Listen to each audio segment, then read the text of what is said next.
எல்லாருக்கும் வணக்கம். நான் இன்னைக்கு பழமையின் பெருமைன்ற டாப்பிக்கில் அந்த காலத்தில் நெல்லெல்லாம் அறுவடை செய்வாங்க. அந்த அறுவடை செஞ்ச நெல்லை வீட்லேயே வச்சு அவிச்சு அரிசியாக்கி அதை தான் சாப்பாட்டுக்கெல்லாம் யூஸ் பண்ணுவாங்க. இப்போது நாங்கள் என்ன செஞ்சோன்னா, வயலில் விளைஞ்ச நெல்லை எடுத்து அவிச்சு அரிசி ஆக்கலாமே, ஒரு சின்ன ட்ரை பண்ணலாமேன்னு சொல்லிட்டு தான் இப்போ நான் நம்ம தோட்டத்தில் கட்டி வச்சுருந்த ராக்கெட் அடுப்பில் தான் இப்போ நம்ம நெல்லை வைக்க போகிறோம். எங்கள் பாட்டிக்கிட்ட எல்லாம் நெல்லை வைக்கிற பானைன்னு தனியாகவே வச்சுருந்தாங்க. அதாவது இருக்கிறதுலே ஒரு பெரிய பானையே இதுதான். சரி, ஓகே, இப்போ நம்ம ராக்கெட் அடுப்பை பற்ற வச்சாச்சு.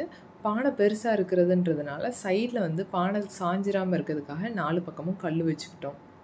அதுக்கப்புறம் அந்த பானையில் அரை பானை மட்டும் தண்ணி ஊற்றி நல்லா ஃபஸ்ட்டு சுட வச்சோம். அதாவது கொதிக்க வைக்கல, லைட்டாக சுட வச்சோம். அதுக்கப்புறம் நம்மக்கிட்ட இருந்த நெல்லை பேட்சாக ஒவ்வொரு பேட்சாக கொஞ்சம் கொஞ்சமாக அந்த பானையில் போட்டோம்.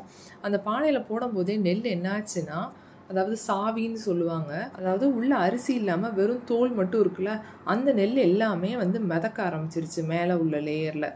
அதை ஃபுல்லாக என்ன செஞ்சோம், கம்ப்ளீட்டாக அரிச்சு எடுத்துட்டு அதையுமே அப்படியே செடிக்கு உரமாகவே போட்டுட்டோம். அதுக்கப்புறம் 15 to 20 மினிட்ஸ்லேயே அந்த நெல் எல்லாமே கொஞ்சம் கொஞ்சமாக விரிய ஆரம்பிச்சிருச்சு. அதாவது அந்த உள்ள அரிசி லேசாக வெந்து அந்த தோல்ல இருந்து வெளிவந்துருச்சு. அதுதான் கரெக்டான பதம் அப்படின்னு சொன்னாங்க.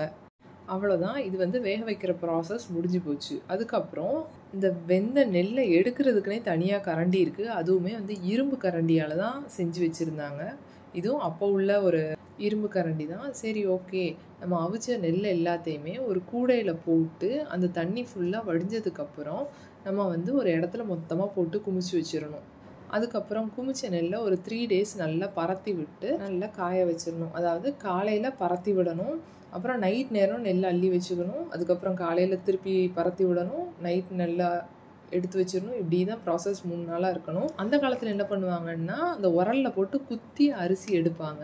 ஆனால் இப்போ நம்ம என்ன பண்ணுறோம், மெஷினில் கொடுத்து அரிசி எடுத்துடுறோம். நாங்களும் வீட்டில் நெல் அவிச்சோம், பட் ஆனால் ரைஸ் மில்லில் கொடுத்து அரிசி ஆக்கி அந்த அரிசியை சாதமாக வச்சு சாப்பிடும்போது ரொம்பவே திருப்தியாக இருந்தது. எங்கள் வீட்டில் ஃபாலோ பண்ணுற ப்ரொசீஜரை பற்றி நான் சொல்லிட்டேன். உங்களுக்கு ஏதாச்சும் இந்த ப்ரொசீஜரை பற்றி தெரிஞ்சதுன்னா நீங்களும் கமெண்ட் செக்ஷனில் கமெண்ட் பண்ணுங்கள். அப்படியே மறக்காமல் சேனலையும் சப்ஸ்கிரைப் பண்ணிடுங்க.